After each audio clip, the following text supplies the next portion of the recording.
to session 3 of the program, a knowledge sharing session where the panelists will share regulatory experiences on data quality enhancement and monitoring, in particular looking at standards for data sharing and submission and country case studies.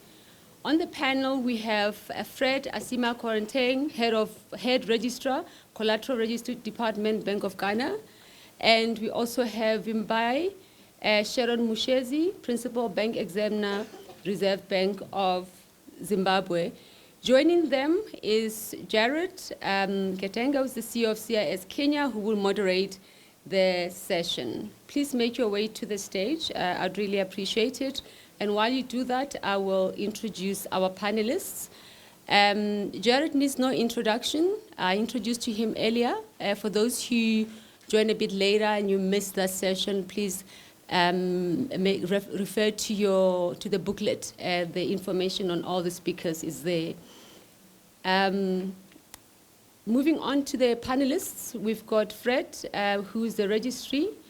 As I said earlier, Fred is the, sorry, my screen is the Head Registrar of Collateral Registry Department at Bank of Ghana. And it is a central hub for the registration of security interest in collaterals. He assumed office on the 1st of January 2022 and oversaw the preparation and publication of the rules for the newly enacted Borrowers and Lenders Act of 2020, that is Act 1052, and spearheaded the development of the enhanced collateral registry application system resulting from the newly enacted Borrowers and Lenders Act of 2022 and its operational requirements as well. He has over 28 years of experience working in various councils. He holds an executive master's in business administration, a finance from the University of Ghana, Legon, and a Bachelor of Arts in Economics and Law from the University of Science and Technology.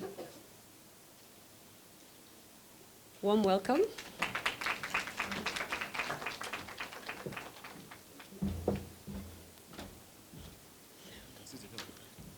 Yes, you can sit anywhere. I'd like to also welcome to the stage Vimbai. If you can please join us on stage. As I said, Vimbai is the Principal Bank Examiner working for the Reserve Bank of Zimbabwe. Welcome, Vimbai.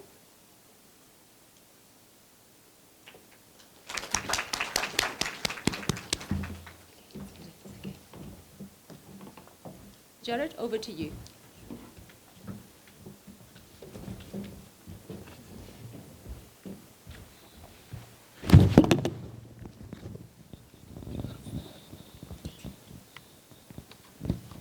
Good afternoon, everyone. I hope you had a good lunch, and I'll be asking my panel to, I'll take some liberty to expand my panel a little. Sorry for this. But I have Shiba from Bank of Uganda. She will also be introducing herself. Please, Shiba. I did a little expansion, took some liberties. Yeah, and that's because really we wanted a little bit of a broader scope, and I wanted a fair distribution on gender here. So welcome, Shiba. Shiba will be making some remarks as well in the process of this discussion. One of the main differences between what we are doing now and what we did a little earlier is that we would like to expand the conversation beyond credit information sharing. We'll talk about information sharing, but we'll try to combine it with the collateral registry framework, because some central banks have a direct responsibility over data quality in credit registries, as you will find in Ghana, I believe. And so perhaps the best way to go about this is to mention, yes, that there are three main pieces of infrastructure that support credit markets: credit information sharing, the solvency regime, and the collateral registries. So we don't want to be too selfish in this conference and just talk about credit information sharing. To kick us off, I will probably just ask Shiba to introduce herself a little. You have a mic here, or you have one there as well. Go ahead, Shiba, please. Good afternoon, everyone. Good afternoon. My name is Shiba Kulabako. I am a team leader for CRB Offsite and the Central Data Hub at the Bank of Uganda. I am happy to be here. I have 18 years experience in central banking, specifically bank supervision, risk management, policy formulation, and credit market infrastructure. And it's been insightful so far, and I hope to share more and learn more from every one of you. Thank you very much. Thank you. I suggest that we listen to one presentation. It will be probably, I'll try and cut it down to 10 minutes, from Bank of Ghana, all the way in the western part of our continent, and hear how they combine the two conversations around credit registry and credit reference bureaus. And Fred here, who heads the department, I think the directorate or the department on credit registry, will give us highlights of how that works in Ghana, and then the ladies will help me to interrogate the conversation around the two frameworks. So over to you, Fred, if you kindly introduce yourself and take us through a few slides, which will then guide the conversation. Now, we will not be able to see the slides from here, but we have an idea what his presentation is about. All right, the technology allows us to see this, so welcome, Fred. Yeah. Thank you very much, my moderator. Thank you for... Yeah, it's working now? Yeah. And thank you very much for the invitation to Ghana, and for that matter, Bank of Ghana. And thank you very much for the very heavy lunch. I was wondering how I'll be able to deal with this after such a heavy lunch. So fortunately, I will not sleep. So that's fine. So basically, as my moderator said, I'm going to give you highlights of the two infrastructures, okay, and then the discussions will follow. So basically, I'll deal with the credit reference bureaus first. Okay, so let me skip there. Oh, I should put it here.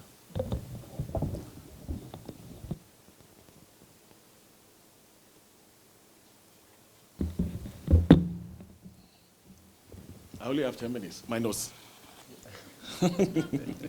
Yeah, so basically, you know what quality data is. It's key in credit reporting as it impacts the reports that are churned out. These are things which are so obvious to us, so I wouldn't want to waste much time on this aspect of the discussions, okay?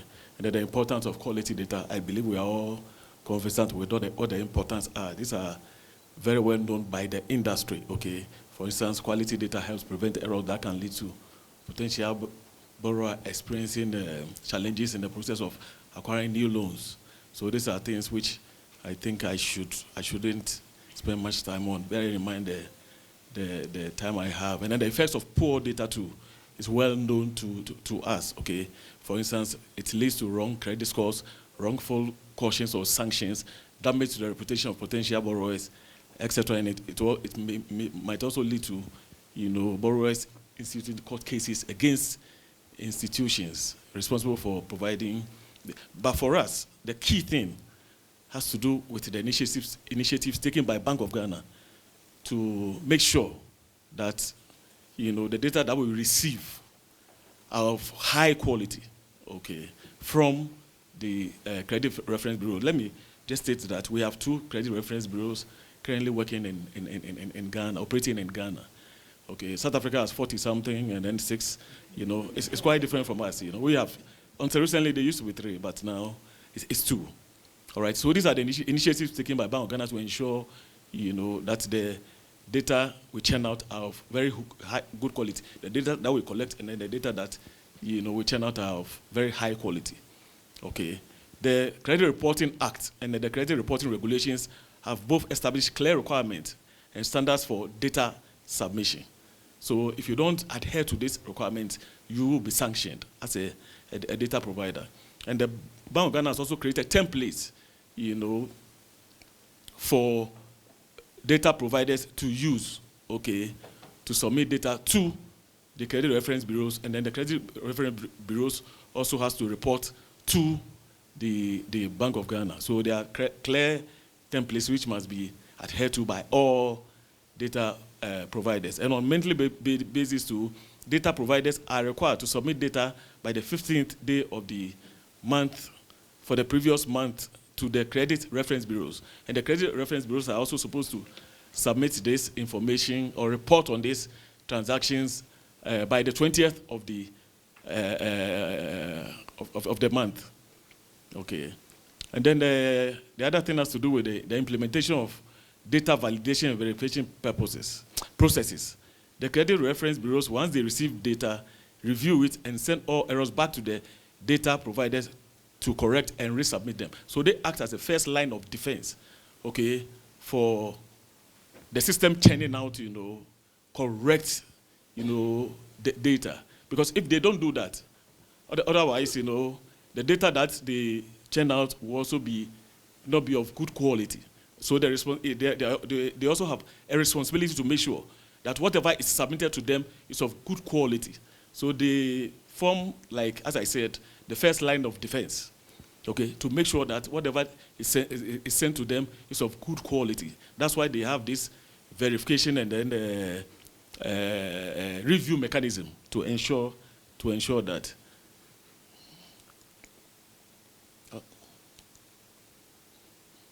All right. So the Financial Stability Department, which is responsible, is one of the departments, 23 departments of the bank. They are responsible for ensuring, or they are responsible for the Credit Reference Bureau operations in the Bank of Ghana. They also have a unit which is responsible for sensitizing stakeholders, on what they have to do by way of the collection of data, submission of data, and then reporting to Bank of Ghana. So they have a whole unit which is responsible for doing this, sensitization. And I must emphasize that this is something which is done on an ongoing basis, It's not a one-off thing. It's supposed to be done every now and then because of, as you are very much aware, the attrition rate in some of these institutions, And then the other thing has to do with the data providers to discuss data issues. They've created a WhatsApp platform, where all issues on data are discussed, in a bid to ensure that, quality data is, churned out by the system. So all issues are discussed, for instance, some data providers or some of the bureaus might have concerns, which, will take them time. If they are to write to Bank of Ghana or the other institutions, it will take time. But with this platform, it is assisted and it's proven to be a very helpful tool for issues to be discussed. So after instituting this particular measure, we've realized that, the quality of data that are churned out, or that's churned out by the institutions, and for that matter, the bureaus are of very high quality. So other useful information. As I said earlier, Ghana used to have 3 credit reference bureaus. We now have 2. Hudson Price's license was revoked for regulatory breaches. Ghana, we have a very strict, regulatory mechanism. If you don't adhere to that, we just take off your license. So that's what we do. So for now, we have 2. I think there's 1, which is in the process of being approved. But they have to go through the motion for approval. So yes, credit scoring update. I don't think this is too important. Now let me take you to my comfort zone. And then the comfort zone being the collateral registry, Yeah. The collateral registry was established about 14 years ago at the Bank of Ghana, and I happen to be one of the founding members. I don't want to use fathers now. of the collateral registry. And the collateral registry is basically an infrastructure, credit infrastructure, which is responsible for registering security interests. Okay, so it's a hub for the registration of all security interests. Okay, so for instance, if someone goes to an institution for a loan, and a secured one as such, it's the responsibility of that individual or that entity to report, to register at the collateral registry in a bid to give notice to, third parties that such and such, asset is encumbered. If it's encumbered, then what? We just provide information for the individual or the institution to take the decision that they want to take. Okay, so by registering, then we've created a very large database. Okay, we have a large pool of data where people can feed on. So people conduct searches on our data to find out about the encumbrance of assets. Okay, so for instance, if you're going to buy, maybe I was discussing this with a colleague this afternoon, going to buy land somewhere, without conducting a search at the collateral registry, ownership will not be in question. The land belongs to, yes, you go to a lands commission, you conduct the search, it will not be in question. But as to whether that particular land has been used as a collateral for a loan from, for instance, Absa Bank, that will be on your blind side. You only buy this land, okay, not knowing that it's encumbered. So for you to have a very holistic picture of what you are buying, to be a well-informed buyer, after conducting a search at the Lands Commission, then you come to the collateral registry. You don't come physically. Everything is web-based, online. You do it online. So you conduct the search, and if it's encumbered, it will be there.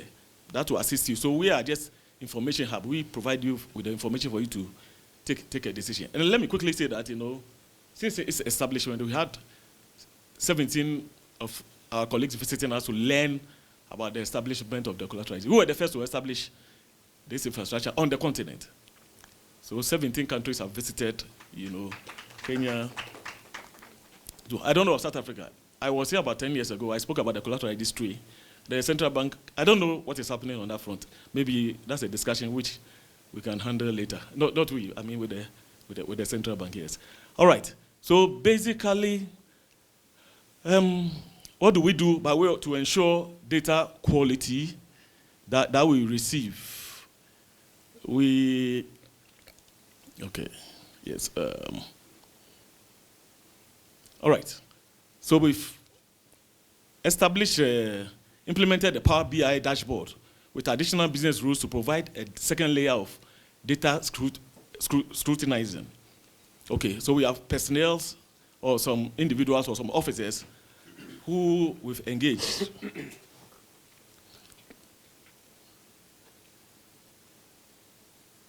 All right, so in my office, we've set up some task force, okay, who are responsible to ensure that the data that we receive, because you see, as I said from the beginning, people feed on this data, this information. If we don't, ensure that those figures or those data that we collect are not, let me use the word for want of a better word, proper, then it will be a problem for credibility issues.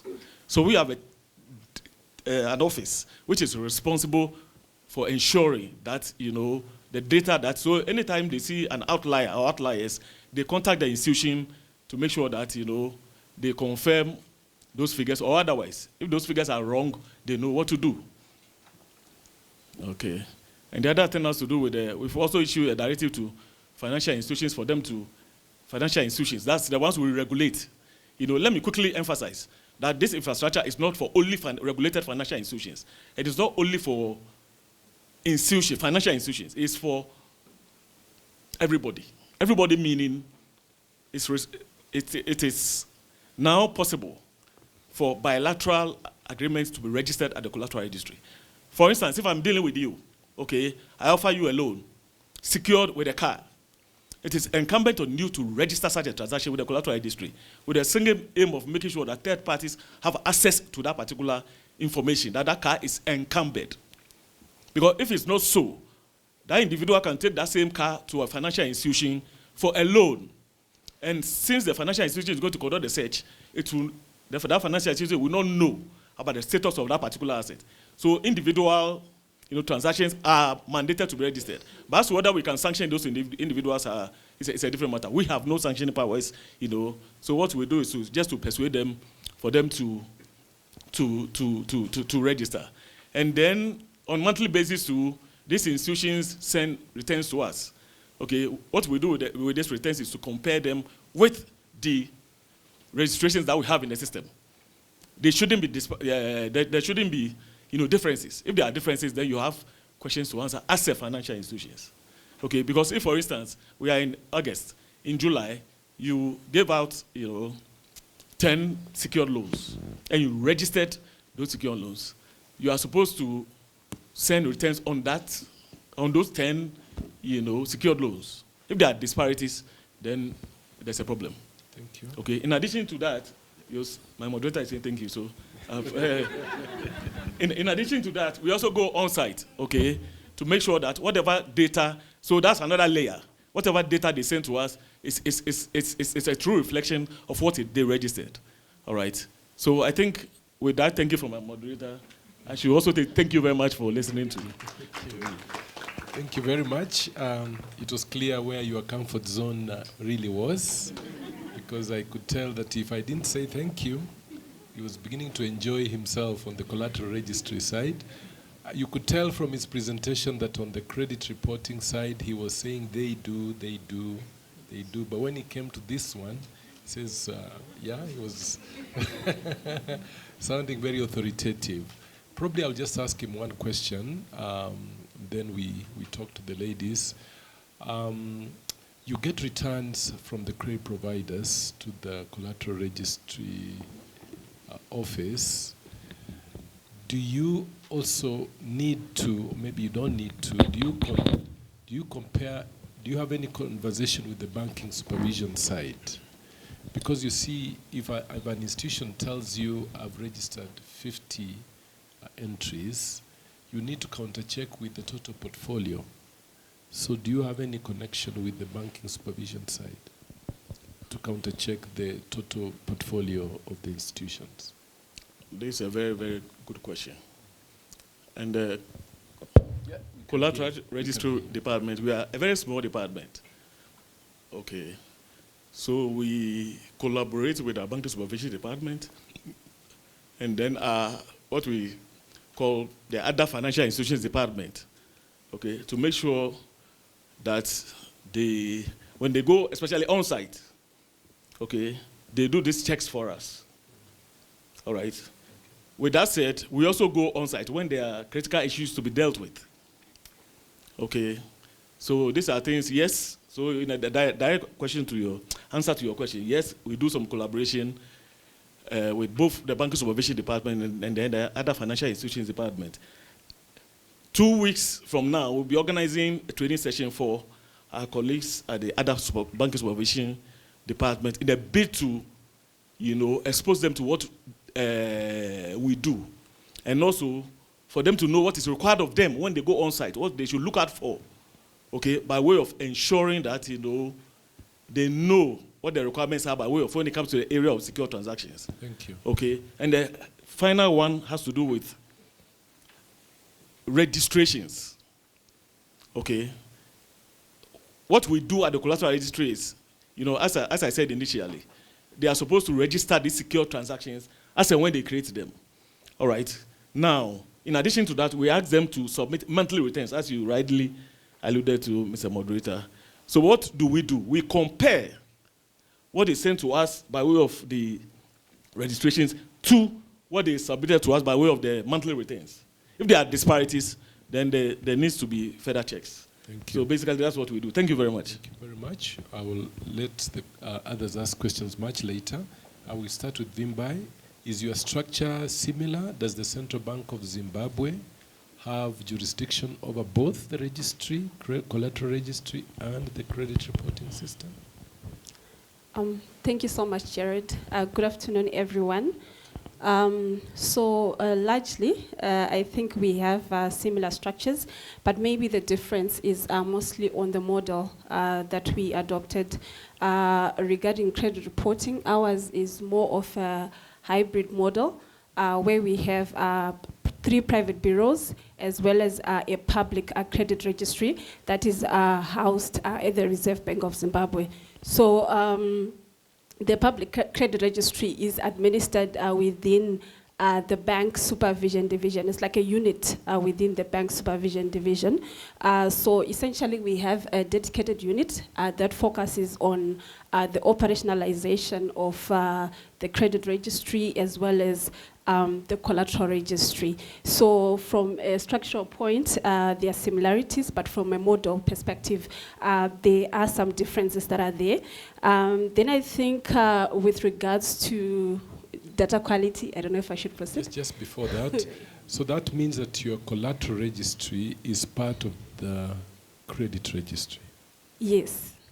So you have taken advantage of the credit registry structure to isolate a collateral registry. Yes. So does it then, can I just check with the collateral registry without necessarily, checking for a credit score, credit bureau report from the Reserve Bank? At the moment, yes. Of course, there are requests to integrate the 2 systems, but at the moment, you have to access them separately. Okay. Yeah. Okay. And do you consider it to be just a movable asset or all types of assets?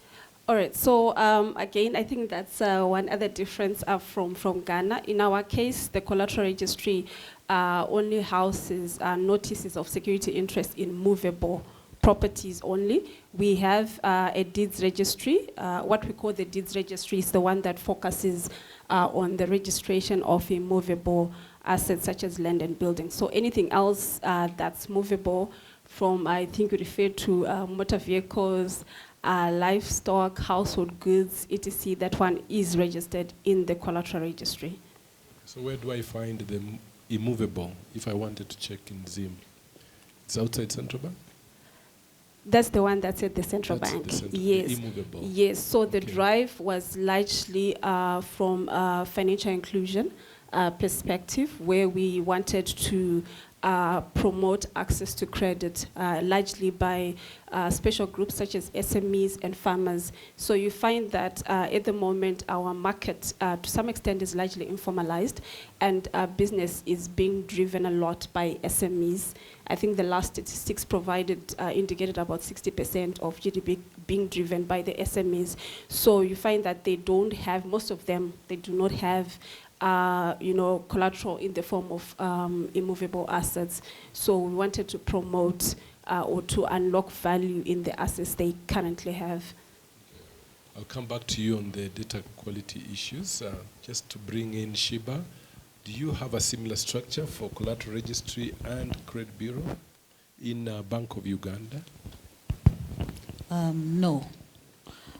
We have private bureaus that are 4. We're just trying to set up a central data hub that will be housed at the central bank, which will be, it's a quasi-mode of a public registry. It's not fully public registry, it's just going to collect and then transmit to the bureaus. And the collateral registry is housed under another authority by government. And we are just trying to get the supervised financial institutions to get, interested, buy-in, so they start accessing that. But the other lenders out there, like money lenders that are also under another regulatory authority, actually are accessing and registering security interest and the collaterals that they collect. So that's just to appreciate the breadth of the landscape. It is completely different from country to country. There is no credit registry in Ghana. It is purely collateral. There is a credit registry in Zimbabwe. There is a proposed data hub in Uganda. There is no, in Kenya, there is no credit registry in the central bank. So you will see diversity. Then on the collateral, Uganda and Kenya, it is all outside of the central bank.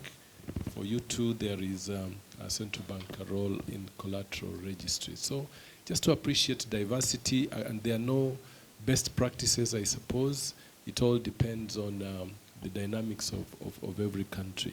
Why don't we come now to quickly to data quality conversation for both, in your case, for both the registry and collateral registry and the credit registry and the credit bureau data quality? How do you monitor that as a central bank? All right, thank you so much. So I think regarding data quality, I would start with the legal framework.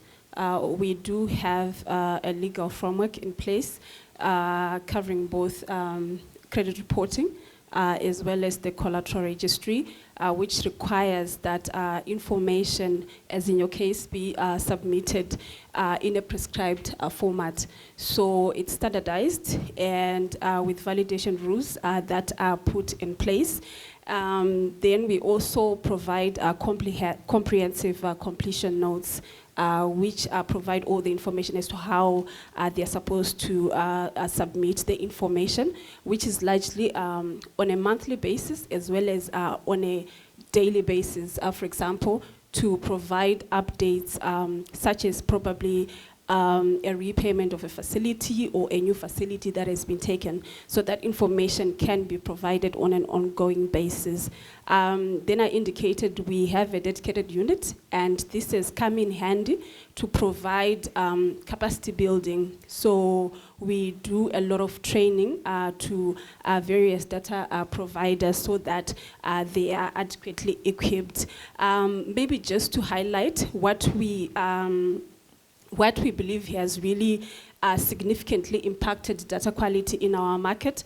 I think our credit registry was established around 2017.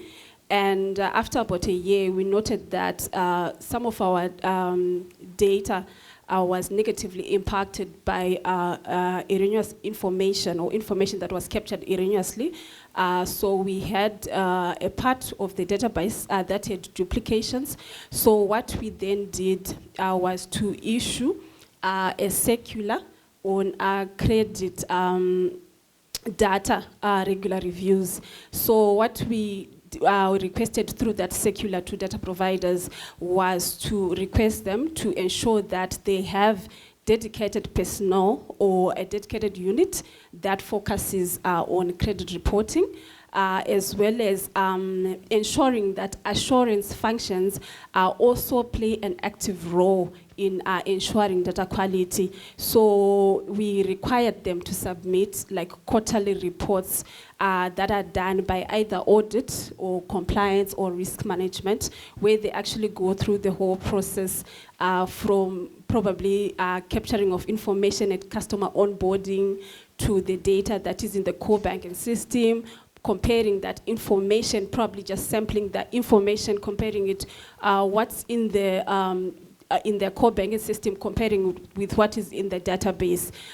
So they send reports on that information on a quarterly basis. So right now we've come to a point where there's been significant improvement such that we've reduced the reporting to half yearly because we continuously review the reports, and we've noted that there's been a lot of improvements. Maybe just also to highlight that we have leveraged also on technology.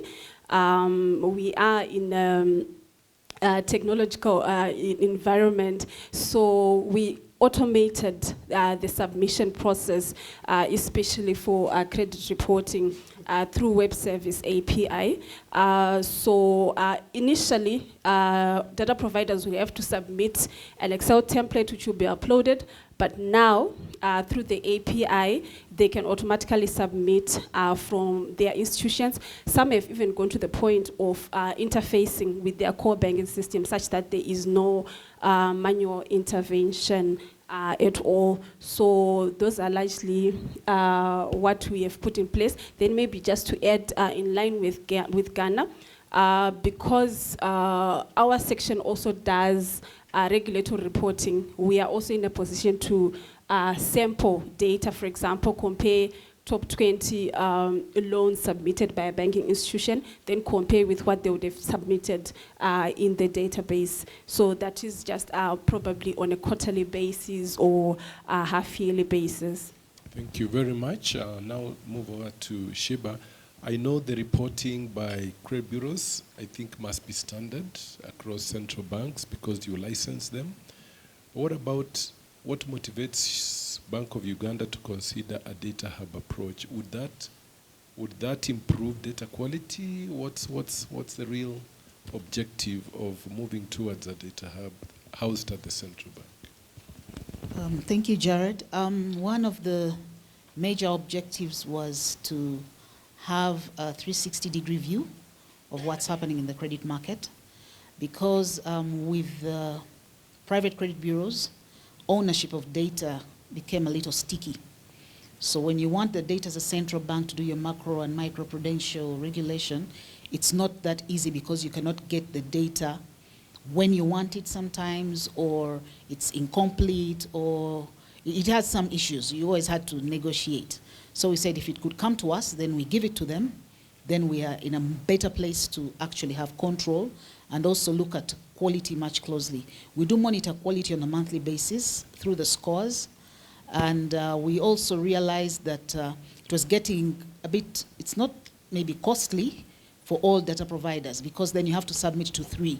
And then if Bureau A submits to, no, if data provider A submits to Bureau A, then they submit maybe 2 records less to Bureau B. So you had discrepancies that were because either the person doing the work is tired, or it was a test file for one and the other it's the final file. So to try and avert such mismatches, that's why we want it to come to one place, and then everyone picks the same file, they validate, and then they can go ahead and make the different products that they would want to share. And also we want to bring in, we've opened up the market. We were only dealing with supervised financial institutions. Now it's open to anyone who's providing either financial credit or goods or services on credit out there. So it was only, we felt prudent that it should come to the central bank, then giving it to the bureaus. Though in that space we have mandated the bureaus are doing what we call accreditation. You cannot just come to start sharing data. You're accredited by the bureau, checked for readiness, and also to cater for things like data privacy. They have to be sure that we're dealing with someone who's, taking care of all these things, and then we see how that moves along. So that's where we are now. Thank you very much. I think if there is any question from the floor, we'll take it, because you can clearly see that Uganda is taking a sacra within the central bank, So if you were in Uganda, you would be a central bank staff.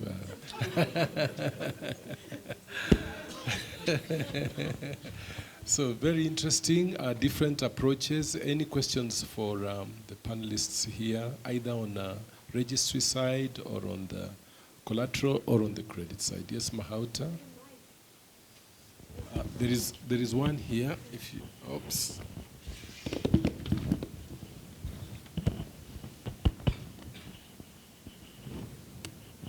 Thank you. I have a question for Sharon, is it?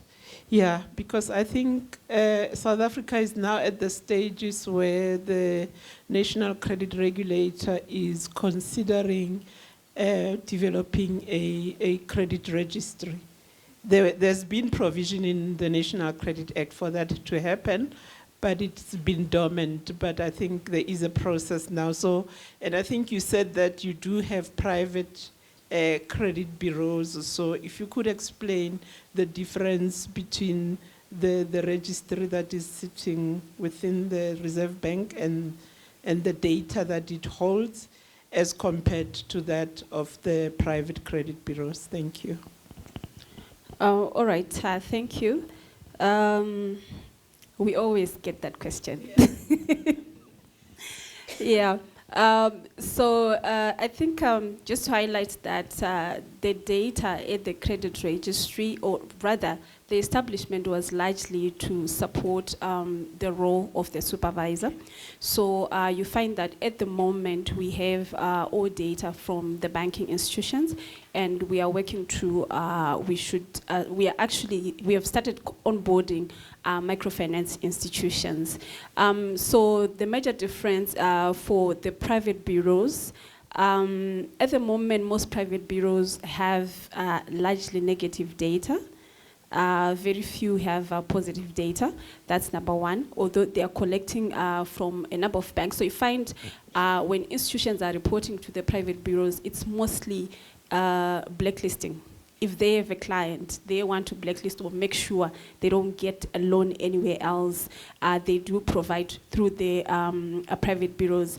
In our case, there is no blacklisting. It's a full file. We're just reporting your position as it is negative or positive, because we are saying at the end of the day, the lender has to be able to make their own decision, because we also believe it doesn't necessarily mean that if you've defaulted in some instance, you don't deserve a loan. Maybe there's a reason behind it. Then also our private bureaus, they focus on different niches that we don't think as the Reserve Bank we will go into. For example, court judgments. Some are into rentals, school fees, etc. So I can say those are the major differences. But the expectation was for us to operate in a complementary way. So the credit register was established to enhance the credit referencing environment that was already in existence. You find some of the bureaus, I think more than 20 years old, and the credit register was only operational since 2017. So as a follow-up question to that, is it that then the registry has a richer database, because it sounds like yours is full file? Could you confirm? I guess it depends on how you're looking at it. If we're looking at numbers, one of the bureaus actually has, I think, over 18 million records. For us, it's just about 3 million records. But in terms of, I think, when we're looking at credit reporting, it's fair that you provide a full view to some extent.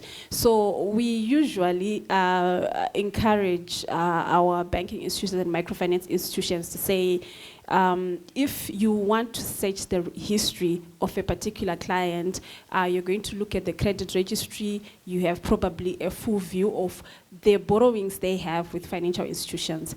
But you also need to know other areas. For example, if they have any judgments out there, they've borrowed probably or defaulted with municipalities, etc. That information we don't have as yet. Thank you. Any other question from the floor?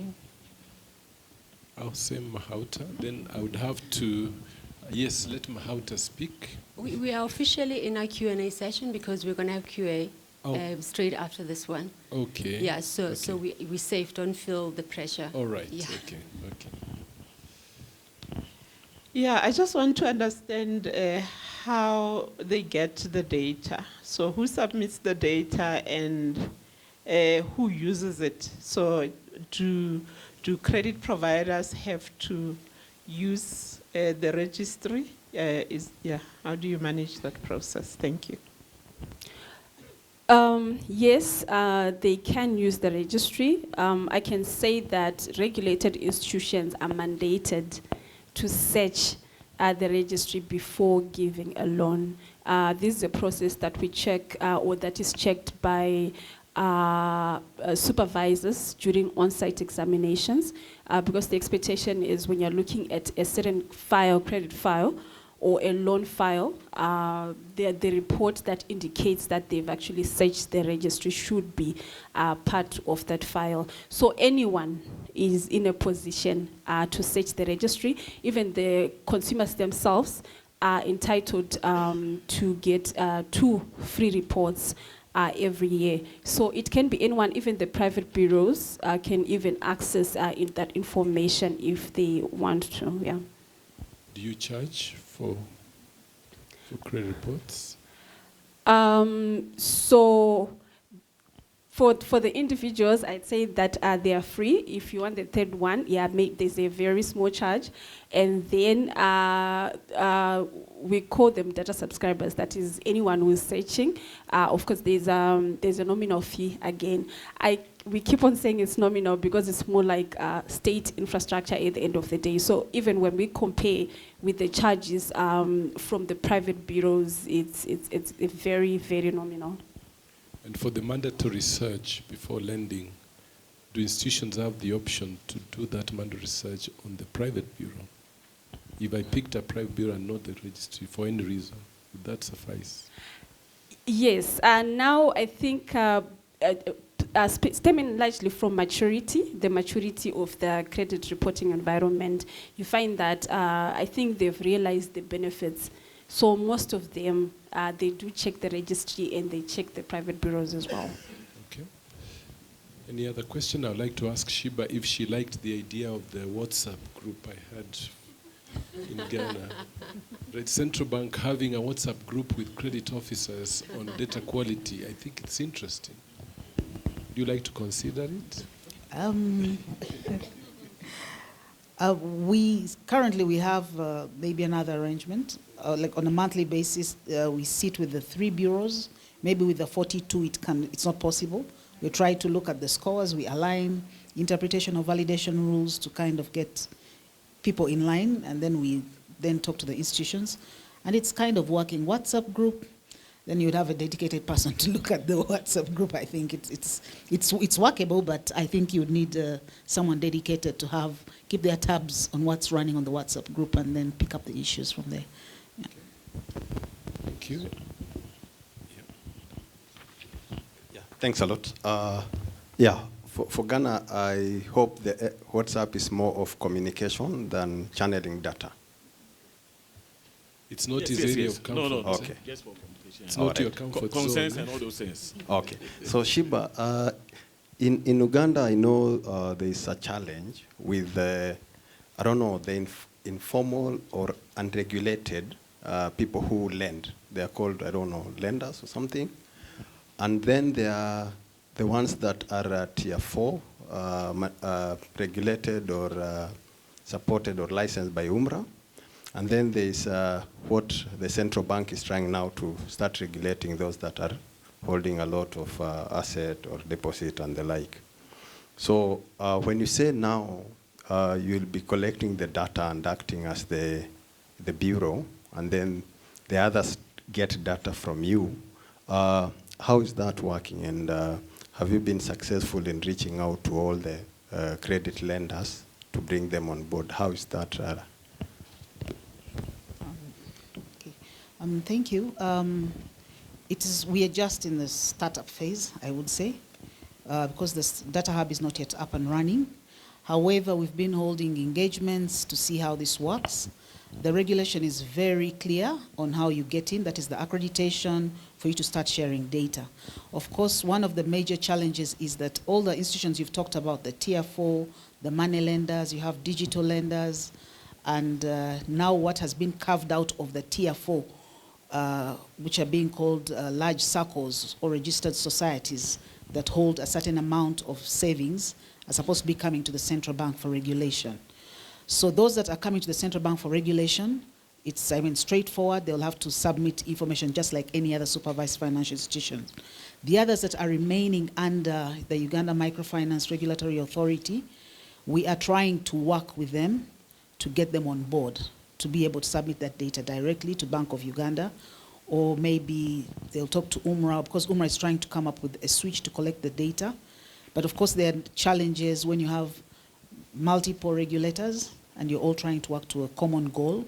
And this is what we're trying to collaborate more, to understand one another and to see where we can complement each other, because we cannot, work alone. We need their buy-in also to get their regulators to buy into the whole service and get the benefits. But I think the major challenge is also awareness. Despite being under the regulated space, understanding what credit information sharing is, its importance, why you're doing it, and not feeling like the central bank is trying to be the big brother and bullying everyone into its space is one of the things that we're trying to work on right now. Thank you. Thank you. Any further questions? We have 10 more minutes. Now, from my side, as we see whether there'll be one more, Vimbai talked about technology as an enabler for improved data quality. I'd like to check whether from the central bank's side of the game, there is any technological solutions that can help you, or you've thought about them, that can help you establish indicators of data quality. I know you have error logs as a very basic source of indicator for data quality, But do you feel that's enough? Is there anything that you can do to make it more sophisticated, to probably rank? Because if I have 10 error logs, I'm a small institution versus 1,000 error logs and I'm a big institution, how would you satisfy yourself that this institution is surely having a good data quality versus another? Are there solutions? So I spoke earlier about the web service, which is an API that we implemented. So it validates the data before it's submitted into the registry. So provides the error log back. Most of the time we don't even see the process unless maybe there's a major issue. Then we also have a reporting tool that we have, which we call QLIC, and on that report, I think we're able to also see trends, which gives us probably some outliers here and there. But I think we are also going into an era where everyone, I think we're at a point where we cannot talk about information and technology without the mention of AI. So I think there's an area that would also have to explore, because I think we'll be able to have an AI that will probably be able to analyze our data and probably give us, some key outliers out on data quality. So these are just thoughts. What we have done so far, largely in the market, is to conduct, especially a survey, just for us to have an appreciation of the integration of AI in the market. So also helping to see how it is being used by the bankers, probably to enhance data quality. But mostly on the APIs, that's where we've been. And then also our banks also have gone to the point of integrating, for example, with the National Registry, just so they can verify national IDs as well as the company's registry to verify the company registration numbers, which are unique identifiers that are used in credit reporting. Thanks. I heard from Ghana that they deregistered a bureau. I think that's big news. Yeah, I don't know whether to congratulate them or... I think NCR needs, you have too many, so just borrow a leaf from... But I wonder what really, sorry? What happened? Was that must have been very drastic. Were they not able to, it's not your comfort zone, I know, but if you have any idea how serious was this violation, what was so difficult about them fixing it? Was it capital? Was it? All right. Fortunately for me, I have a colleague here who is on the schedule. So Sophia can do justice to the question. Yeah.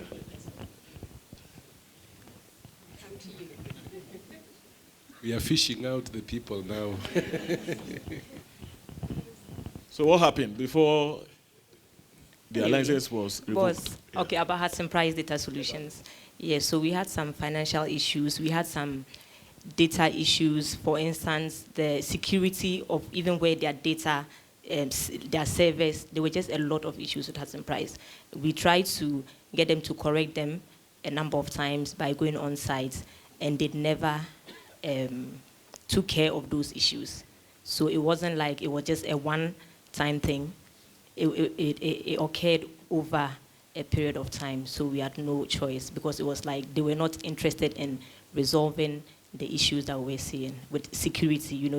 It's very important that data is secured, and that was being breached. So unfortunately, we had to let them go. So they should never have been licensed in the first place, from what you have described. Great. Any other questions? Yeah, there's one more. Yeah. So great to hear the developments across the market regulators. I think my question is to Shiba. And again, the first question is to Shiba. Happy to hear the hub discussion and the development. I think my question is, how do we then incorporate, because digital evolution, as you said, is here to stay. This has then led to emerging markets or parts of the markets that we need to ask ourselves from a fit to purpose perspective. How do we build infrastructures that then relate to the different business models, like digital credit, which over time then we find ourselves trying to force fit into the frameworks that are in place. So I think maybe even the rest of the team there can just maybe speak to that. The other question is payments has become a very critical contributor to this digital age as we're speaking, and so it's very difficult to look just at one side of the credit lending. We then find ourselves having to look at both credit information and the payments informations, partnering with things with partners like MNOs, etc. How then do we evolve the CIS framework and the regulations thereof with that in mind? Do we then need to start putting in, I like the discussion on alternative data. How do we then ensure that is incorporated without punishing the ecosystem players?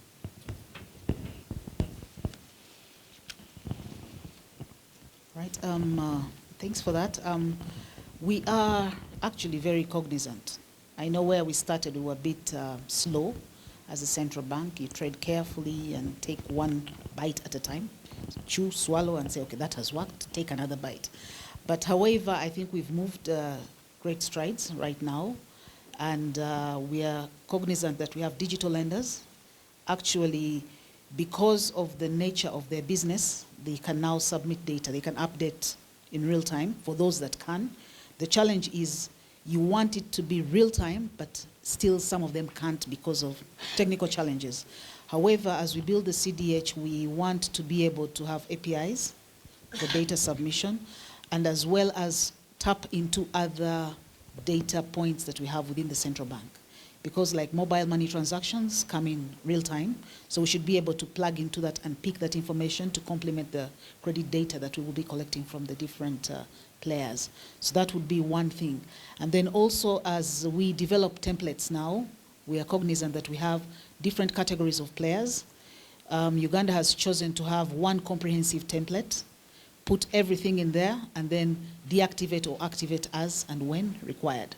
So it's a strenuous process, but we've moved strides, and already it's working to come in the other players. And it's just a matter of keeping track and being able to be agile enough to change or to adjust whenever the requirement comes. So that is one thing we have at the back of our minds, and we are working towards making great strides. Thank you.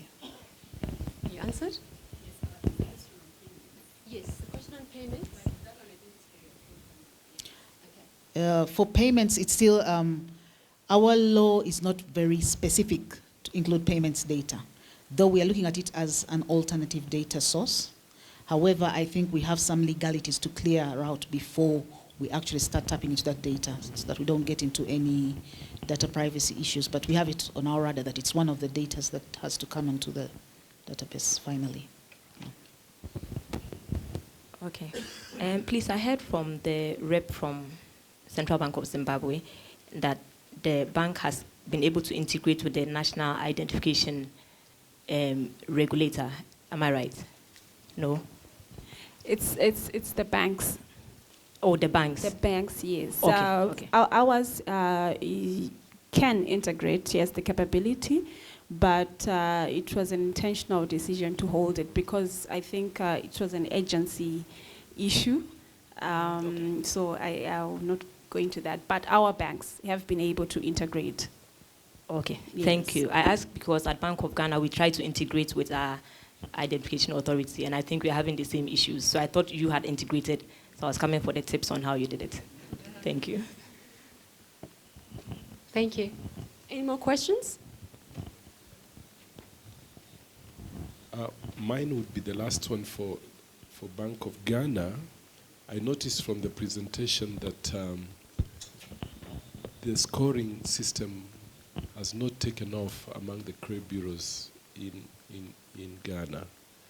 Is it because the bureaus don't have the capacity? Are they not interested? And yet you'd think that that's a priority area for the credit bureaus.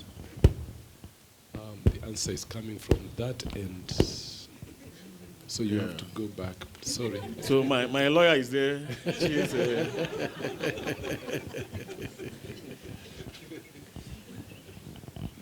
Then you should be on the stage. Okay, so on credit scoring, IFC is here. We are currently in discussions on that. We initially were waiting for the Ghana card because before we didn't have one unique identifier. So we had different IDs, and that won't work for scoring because you might have one person with 3 different IDs, and you don't know whether it's the same person or they are different people because the names could also be changed. Now we have the unique identifier, which is the Ghana card. And that is why I mentioned that we are trying to get the NIA to help us do like a lookup service so that when the financial institutions or data providers submit information to the credit bureaus, they can check to be sure that this is the right ID number for this person. So once we cross that, the IFC mentioned in the last meeting that they would like to go into our next meeting with the National Identification Authority to see, once we get that, we will be able to start. But our discussions with IFC lately, I think that this year we should be able to start going towards credit scoring. But we're waiting for the IDs. Thank you.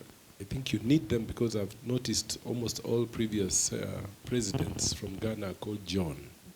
So there must be very many Johns. And so you need the national ID, absolutely. Thank you very much. I think we'll come to a close on this particular session. I guess if there's a Q&A, it will be for another team. Yes. Yeah. Yes. Thank you very much.